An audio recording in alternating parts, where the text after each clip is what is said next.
Ceci va permettre de ficeler la stratégie, comme on le dit. Et l'avantage concurrentiel est une compétence ou bien une ressource. Cela dépend de la démarche qui est faite aussi.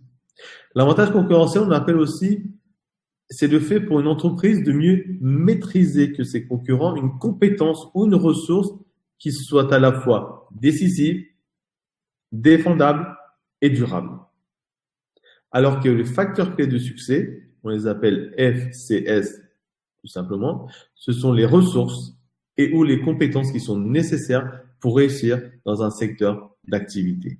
Donc n'oubliez pas les avantages concurrentiels et les facteurs clés de succès. Parmi les facteurs clés de succès, ce sont les conditions qui doivent être remplies par une entreprise pour réussir dans un segment et qui doivent la distinguer des autres entreprises. On a par exemple dans le système de la téléphonie, on a eu Apple qui est venu dans un nouveau secteur. Avant, il y avait d'autres téléphones. Il y avait les téléphones liés comme Nokia, Ericsson, etc., Alcatel aussi de mémoire. Et maintenant, on a Apple qui est venu avec un nouveau produit dans un segment qui a permis de proposer un nouveau produit qui a eu l'effet escompté. Par exemple, les compétences à maîtriser pour réussir dans un segment, des facteurs clés de succès. Et aussi, il faut déterminer les facteurs qui sont identifiés par une entreprise qui sont liés à un DAS. Tout à l'heure, un de vos camarades parlait de DAS. Et c'est pour ça que parmi les particuliers qui doivent être difficilement généralisables. Il existe deux types de facteurs de clés de succès. Les facteurs qui ont pour objectif de maintenir la position concurrentielle de l'entreprise et les facteurs qui ont pour objectif de renforcer la position de l'entreprise sur un marché. Et je vais vous donner la définition du DAS par la suite. Les facteurs parmi les contraintes qu'on peut avoir sur les facteurs de clé de succès, on peut avoir les facteurs géographiques, démographiques, politiques, culturels, sociétaux, économiques. L'ensemble des éléments qui seront dédictés domaine d'activité stratégique, c'est bien ça. Vous êtes très demandeur. Tout va venir un peu plus tard. Patience, s'il vous plaît. Donc, les facteurs clés de succès seront dépendants des autres éléments, des environnements qui vont avoir un impact sur l'entreprise et sur son élément. Par rapport à cela, ce que je voulais vous dire, vous allez avoir un économiste qui a mis en place, vous avez l'analyse de SWOT, qui est aussi une matrice, qui a permis de mettre ça sous un diagramme abscisse ordonné, comme parlait l'un de vos camarades. Voilà. SWOT. S pour force, W pour faiblesse, O pour opportunité, T pour menace. Donc, vous voyez, force et faiblesse, opportunité, menace. Diagnostic, analyse interne, analyse externe. L'ensemble de ces éléments a été mis à travers un graphique. Donc, on peut avoir interne et externe, des atouts et des handicaps, c'est-à-dire des forces et des faiblesses. Donc, vous voyez que l'analyse qui est là. Cette analyse de SWOT, cette matrice, on l'appelle aussi matrice et analyse, c'est l'un des outils d'analyse de marketing qui sont les plus utilisés. La méthode SWOT a pour objectif d'obtenir une vision d'ensemble des situations actuelles, d'un projet à venir, d'un secteur, d'une organisation. Donc, elle permet d'avoir et de réaliser ce diagnostic stratégique en faisant état des forces, des faiblesses, des opportunités, des menaces. Exactement ce qu'on disait tout à l'heure, tout ce qui était interne et externe. La matrice SWOT peut par exemple être utilisée dans le cadre de la création d'une nouvelle prestation, le lancement d'un nouveau produit, la mise en place d'un plan d'action commerciale ou pas. Donc vous voyez, avant même de mettre en place cette définition de la stratégie, de ces diagnostics, il faut faire un état des lieux et en fonction du diagramme ou d'un abscisse et des ordonnées de ce qui sera déterminé, on pourra ou pas prendre des décisions afin de continuer ou pas dans ce sens-là. Donc là, cette matrice, la synthèse qu'on va obtenir grâce à cette matrice, elle va pouvoir de repérer, ce que je vous ai dit tout à l'heure, les forces et les opportunités afin de les maximiser. Parce que en fonction de là où sera le curseur, c'est vers cela qu'il faudra tendre le nouveau produit. C'est vers cela qu'il faudra aller vers cette nouvelle stratégie de différenciation de demain qu'il faudra mettre en place. Donc, c'est pour ça qu'en fonction des éléments que vous allez étudier dans cette diagnostic, dans cette analyse, on pourra prendre des bonnes décisions. À moins d'être un très grand stratège, il est par exemple déconseillé de réaliser un SWOT au niveau d'une entreprise entière. C'est pour ça qu'il est préconisé que le SWOT soit utilisé pour un domaine bien particulier de l'entreprise, sur un pôle de l'entreprise, et non sur l'ensemble de l'entreprise, puisqu'une entreprise est composée de plusieurs activités administratives, production, logistique, etc., etc. Ici, vous avez une petite présentation que je vous ai faite, que vous avez retrouvée sur vos supports de mémoire. Voilà. Voilà. Comme force, on peut avoir, comme par exemple, une marque. C'est très connu. Une image. Par exemple, pour quelle entreprise ont une belle image, ceux qui ont une mauvaise image. Aussi bien au niveau statistique, au niveau des sondages. L'implantation. Où est-ce qu'elle est? À la campagne, en ville, grande agglomération, petite agglomération, en Europe, pas en Europe, etc. Le positionnement de l'offre.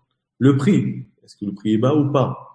La gamme de produits. Est-ce qu'on a une gamme qui pourra satisfaire l'ensemble de la chaîne et l'ensemble des demandes? Le design, qui peut être apprécié, comme par exemple certains produits de trade design, qui sont très appréciés par pas mal de clients. Parfois, le design est plus important que le contenu.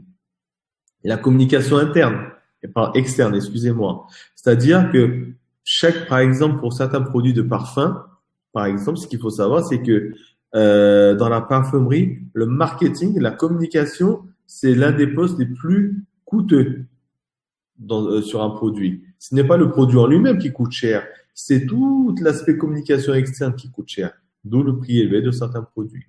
La sympathie, vivre une expérience aussi, parcours d'achat qui est nouveau, c'est un nouveau produit, c'est une nouvelle expérience. Au niveau des faiblesses, l'image qui est aussi une force peut être aussi une faiblesse. Est-ce que le produit est de mauvaise qualité? Est-ce qu'il tombe en panne? Est-ce qu'il y a des problèmes de batterie ou pas? D'où le fait de faire attention à cela. Le renouvellement. Est-ce que j'ai vraiment besoin de cela? Le confort. Est-ce que c'est embêtant? Est-ce que j'aurai tous les produits? Est-ce que je dois faire la queue pendant longtemps pour voir? Et aussi la gamme. Parmi les opportunités et les menaces, les opportunités, c'est quoi? Le marché, la distribution, Internet, tout à l'heure on parlait, les ventes auprès des distributeurs physiques aussi, c'est une opportunité, et aussi les fournisseurs et tout ce qui est les jeux, le renouvellement, les games. Les menaces, c'est la concurrence. Aujourd'hui, on a de nouveaux marchés avec des nouveaux produits. Qui dit nouveaux produits, nouveaux marchés, on a une concurrence qui est de plus en plus compliqué, de plus en plus difficile. Le consommateur aussi, il peut être fatigué d'avoir toujours la même chose. Il aime bien les nouveautés. Comme on peut voir par rapport à des produits, lorsque vous sortez un produit qui est identique à celui qui était sorti il y a 6 mois, au bout d'un moment, le public ne va plus aller dedans. Le pouvoir d'achat, ça peut être une menace. Pour certains, ça peut être aussi une forme de différenciation par rapport aux autres. C'est pour ça que certains produits, on augmente la rareté, on augmente le prix, donc la rareté, et on augmente aussi les profits. Dans cette analyse stratégique, il y a aussi une analyse qui a été faite par des Français, cette fois pas un Français, mais pas tout seul, c'est Michel Crozier et Erhard Friedberg. Cette analyse stratégique a été développée par Crozier et Friedberg et a été initiée en 1977. Ça date déjà d'un certain moment. L'idée fondatrice de l'analyse stratégique fut de repenser l'organisation comme un champ politique structuré par des relations de pouvoir. Par des relations de pouvoir entre ses principaux acteurs. Donc, les comportements des acteurs s'analysent désormais sous forme de stratégie personnelle visant à garantir une position de pouvoir ou au contraire se prémunir du pouvoir des uns et des autres. Donc, Crozier et Friedberg, ils refusent les constructions de l'acteur a priori, c'est-à-dire la prétendue mise en évidence de caractéristiques universelles qui guideraient les individus dans l'entreprise, tels que besoin d'intérêt économique ou déterminisme de classe. En fait, l'acteur n'est pas déterminé par une quelconque nature avant de rentrer dans l'organisation. Ainsi, les relations de pouvoir constituent les déterminants majeurs de sa conduite. Crozier et Friedberg, dans leur analyse qu'ils ont pu faire de la société et de la stratégie, on essaie de mettre en exergue la problématique de l'homme grand âge au sein de la structure et des problèmes de pouvoir des uns et des autres. Et le but dans tout ça, ce qu'il voulait mettre en exergue, c'est que tous les individus, s'ils veulent aller dans un même sens, sachant qu'ils n'iront pas naturellement dans le même sens. Donc, il est nécessaire de mettre en place toute une stratégie pour pouvoir réguler toutes les problématiques de pouvoir. Qui a un pouvoir pour qui, sur qui et pourquoi. Vous avez aussi les matrices BCG, Boston Consulting Group. Cette stratégie de produit qui a été initiée aussi, ça reste également dans la démarche stratégique qui commence nécessairement par un inventaire des produits, ce qu'on disait tout à l'heure dans le diagnostic. Qu'est-ce qu'on fait? On regarde d'abord ce qu'on a, notre catalogue. Et il est conscient, et vous êtes conscient avec moi, qu'on ne peut pas tout vendre. Tout ce qui est dans le catalogue n'est pas vendable et ne va pas atteindre des ventes extrêmement importantes. C'est pour ça qu'il faut être capable de déterminer quel sera le produit phare, quels seront les produits qui seront espoirs, comme on dit, ceux qui sont en fin de vie et ceux qui sont au point mort. C'est-à-dire, par rapport à ça, on va déterminer des étoiles, des dilemmes, des vaches à lait et des points morts. Le but du point mort, c'est quoi? C'est le moment à partir duquel on a amorti l'ensemble des charges et où on génère des bénéfices. Donc, la difficulté, ça sera de déterminer quel sera le point mort en fonction du produit. Et c'est pour ça que vous avez ceci qui peut être fait. Excusez-moi pour le coller, j'ai fait un copier-coller. C'est pour ça qu'il y a. Donc, c'est les produits phares, c'est l'étoile. C'est tout ce qui va être vendu et c'est sûr et certain, c'est ce qui va attirer. Le produit espoir, ça peut être des problèmes, ça peut être un dilemme parce que on espère quelque chose, est-ce qu'on va l'avoir ou pas l'avoir, d'où la problématique. Les produits qui sont en fin de vie sont des produits souvent qui sont des produits de vache à lait. Ça veut dire quoi la vache à lait? Le produit de point. Les produits vache à lait sont des produits où on a déjà, comment vous expliquer? On a déjà amorti l'ensemble des charges et on a que les points, et on n'a plus que les produits, que les bénéfices. C'est sur ceux qui rapportent le plus d'argent. On peut dire c'est ce qui est rentable, exactement. Mais ce qu'il faut savoir aussi, et oui, et qui n'évolue pas, vous n'avez pas tort. C'est pour ça qu'il y a des produits phares, ce sont les produits d'appel. Sachant que les produits d'appel, ils sont là pour que la personne puisse rentrer dans la structure, consommer. De l'autre côté, il y a des produits qui sont en fin de vie, donc il n'y a plus de charges, qui ont une rentabilité énorme et qui vont pouvoir générer beaucoup de chiffre d'affaires, de bénéfices. Et de l'autre côté, vous avez les points morts, des produits qui sont morts, qui n'ont plus de vie, mais qui peuvent être parfois là, obligatoirement, parce que c'est un ensemble des éléments. Donc, cette stratégie du produit, elle a été aussi mise à travers, tout à l'heure, l'un de vos camarades parlait de diagramme d'abscisse. Ben, voici l'un des exemples que Ansoff, c'est sa matrice, qu'il a planifiée. Dans cette matrice, vous voyez qu'il y a les nouveaux marchés, les marchés existants, les produits existants, les nouveaux produits.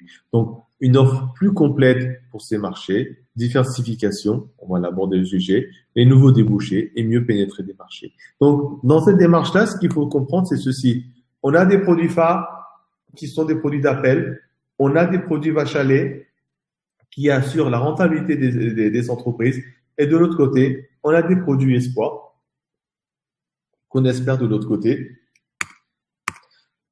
qui vont créer de la valeur demain. La matrice de Ansoff, c'est comment on va orienter sa stratégie. Le point mort et le point mort, c'est pas pareil. Le point mort, c'est le moment où on va atteindre le seuil où on va commencer à avoir des bénéfices. Le point mort sont des produits qui peuvent générer, qui ne rapporteront peut-être pas d'argent, qui vont pas rapporter de la rentabilité, mais qu'on est obligé d'avoir. Mais après, la question, on dit que c'est pareil, ça dépend des vocabulaires. Qui utilise? Moi, personnellement, pour moi, je dirais plutôt le point mort, c'est Le point mort, c'est en contrôle de gestion. C'est au moment duquel le point mort, si on fait une analyse stratégique des produits, c'est les produits qui sont en fin de vie mais qui n'ont pas de rentabilité. Attention à la différence entre les deux. La notion est fondamentale. Donc, dans la matrice de Hansoff, donc, pénétration des marchés existants. Est-ce qu'on est sûr d'avoir atteint les limites du marché? Est-ce qu'on peut pas aller plus loin ou est-ce qu'on est allé trop loin, etc. Développement du marché. Donc, est-il opportun de prospecter de nouveaux marchés pour chercher de nouveaux débouchés pour la gamme de produits ou de services? Développement des produits. Est-ce qu'il faut renouveler la gamme de produits ou pas pour offrir une nouvelle offre? Par exemple, pour les cartes bleues. Vous savez que pour les cartes bleues, il y a un nouveau produit qui a été initié. C'est le paiement sans contact. Avant, on n'avait pas besoin du paiement sans contact et on l'utilisait pas. Aujourd'hui, on utilise le paiement sans contact. Il a été initié sur les cartes bleues. Maintenant, il est initié aussi sur les téléphones portables. Maintenant, avec la norme NFC, qui est une nouvelle technologie qui a été développée, qui a été mise sur le marché, les gens commencent petit à petit, la population, les hommes, à utiliser ceci. Donc, vous voyez que, en fonction des produits, des développements, on prend des décisions stratégiques. Est-ce que vous serez capable de revenir en arrière? Donc, les produits sortent parfois parce que les personnes, l'économie et la technologie est là au bon moment. Dans cette analyse stratégique qui est générique ou concurrentielle, la recherche d'un avantage concurrentiel permanent est l'un des principaux soucis de la plupart des entreprises. Il faut toujours être en éveil, toujours se poser des questions. Cette stratégie générique ou stratégie concurrentielle sont des approches qui permettent aux entreprises d'acquérir et de renforcer leur avantage concurrentiel au niveau d'un domaine bien précis. Donc, la réduction du prix, la différenciation ou bien la concentration ou la niche. Qui dit concentration niche, c'est-à-dire qu'on va sur un secteur où il n'y a pas beaucoup de monde, où on est les spécialistes, on est les seuls à le faire. La différenciation permet de se dire qu'est-ce qui me différencie de mon concurrent? Qu'est-ce que j'ai que lui n'a pas? Comment je pourrais faire afin d'être le meilleur dans ce domaine, sachant qu'on produit presque la même chose? Et le prix, c'est une autre stratégie, c'est on baisse le prix ou pas. L'avantage stratégique recherché par l'entreprise est lié soit au coût de production, soit à la différenciation par rapport aux concurrents. Les deux modalités de l'avantage concurrentiel donnent lieu aux trois stratégies génériques. Une niche, c'est un domaine, un secteur où il y a très peu de monde, où peu de personnes connaissent, où on devient spécialiste de cela. Par exemple, tout ce qui est les microconducteurs. C'est une niche aussi. Il n'y a pas 55 entreprises qui travaillent dans le domaine des microconducteurs. Donc, c'est une niche, c'est un domaine bien précis qui est secret parfois où la connaissance et la technologie est gardée en interne pour éviter que d'autres puissent la partager. Et qui est aussi parfois source de rentabilité. Le traitement des déchets aussi, ça peut être une niche, puisqu'il n'y a pas beaucoup d'entreprises qui sont spécialisées là-dedans. Et ces porteurs qui appuient, mettre ça aussi et représenter sous forme d'un diagramme, si je peux me permettre. Donc, qui sont les concurrents directs? On a les produits de substitution, le pouvoir des négociations, des clients et des fournisseurs, et les nouveaux entrants. Donc, j'ai aussi permis de vous donner ceci aussi. Donc, les forces concurrentielles de porteurs, les forces économiques, les forces émergentes environnementales, sociales et sociétales. Donc, on peut voir que par rapport à ça, on a des possibilités de produits de substitution. Je vous donnerai ça sur le support, tranquillement. Donc, maintenant, on va arriver sur cette notion d'analyse stratégique, la différenciation. On va aborder deux sujets fondamentaux. On va arriver presque à la fin. C'est quoi la différenciation?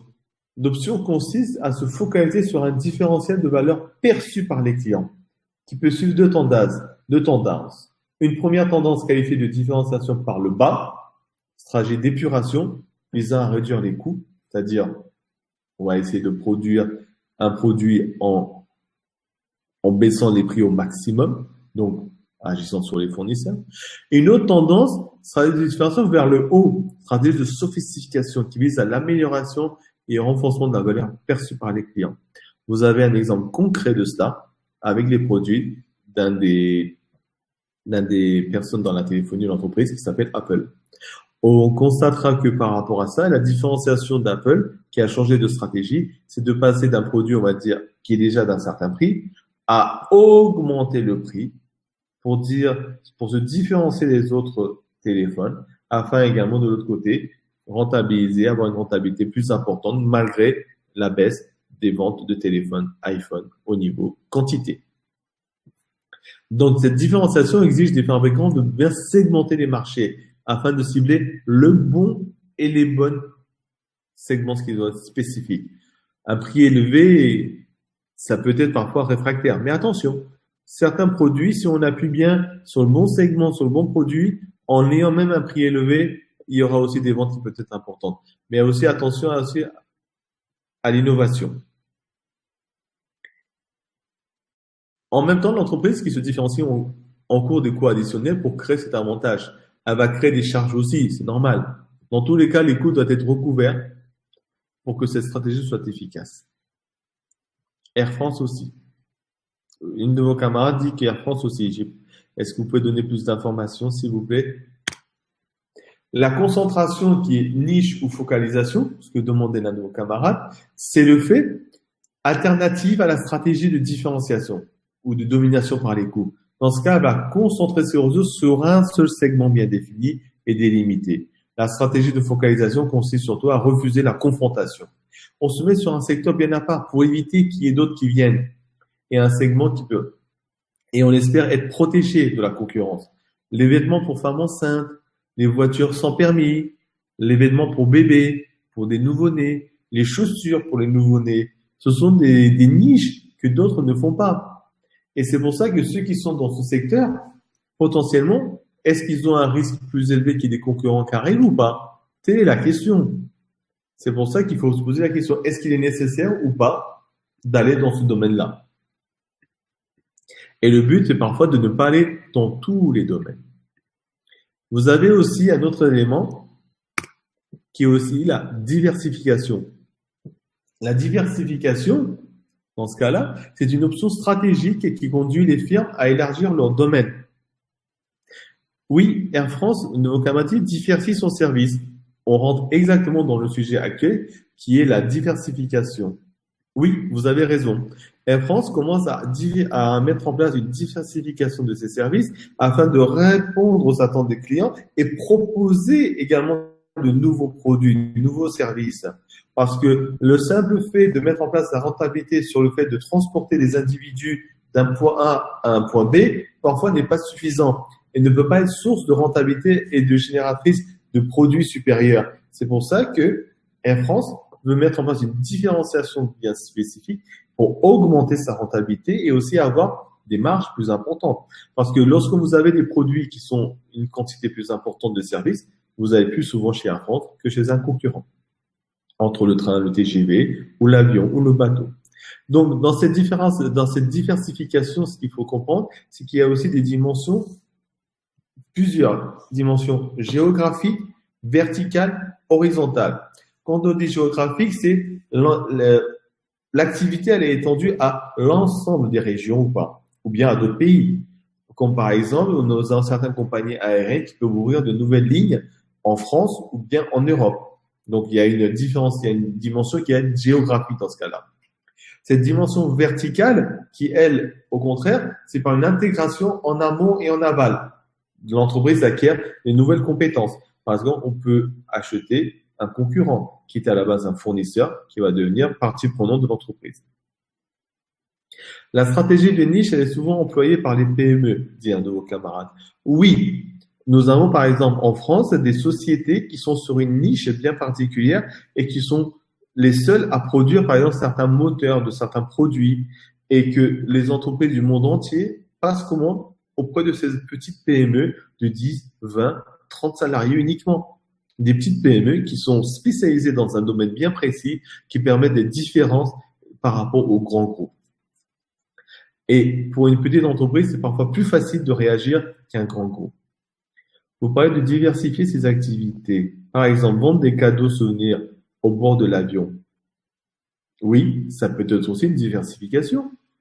Parce qu'on va donc, le fait de se diversifier, c'est, en plus de son activité primaire, c'est-à-dire de son activité standard de transporter les gens, on va vendre d'autres prestations juste à côté. On va proposer des services en plus et augmenter de l'autre côté les marges de l'entreprise. La dimension horizontale, c'est que l'entreprise va se diversifier dans des domaines d'activité différents de l'activité principale, mais présente des complémentarités. Par exemple, lorsqu'on produit des produits de sport, on a les machines pour faire du sport, on a de l'autre côté les vêtements pour faire du sport, on a de l'autre côté les produits accessoires pour faire du sport, etc., etc. Dans une démarche horizontale. On ne va pas aller dans tous les domaines, mais on va dans une démarche qui va être horizontale. Diversification est bien un synonyme de différenciation? Non. Diversification, c'est qu'on vend autre chose. C'est ça la différence. La différenciation, c'est qu'est-ce qui me différencie d'un autre concurrent? Pourquoi mon produit est meilleur? Prenons le cas de Samsung et d'iPhone. C'est quoi la différence entre les deux? Ce sont des mêmes produits. Il y a les mêmes applications. Tout est identique. Qu'est-ce qui différencie? Et la diversification, c'est je vends autre chose, je propose autre chose.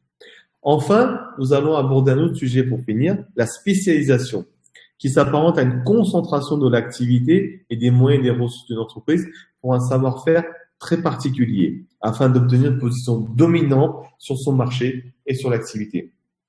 Cette stratégie, elle peut prendre la forme de concentration sur un marché particulier, avec l'intention de valoriser un avantage compétitif. C'est ce que font certaines entreprises. La concentration s'entend comme une option stratégique des firmes, aussi appelée des niches. Elle correspond au choix de l'entreprise de s'attaquer à un segment qui est précis, à un groupe de consommateurs ou de produits. Nous pouvons avoir aussi Haribo qui peut avoir changé, par exemple, de produit, proposer de nouveaux produits. En tout cas, je vous remercie infiniment pour votre participation et votre présence affective. Donc, nous arrivons à la fin de cette formation. Et je veux répondre à une, pour choisir une stratégie, il faut d'abord avoir l'option de réaliser d'abord un audit complet de votre marché. Exactement. Voilà. D'où le fait de faire un diagnostic interne et externe, comme je le disais en amont. Je vous remercie beaucoup pour votre attention et je vous souhaite une excellente soirée. À très bientôt. Au revoir.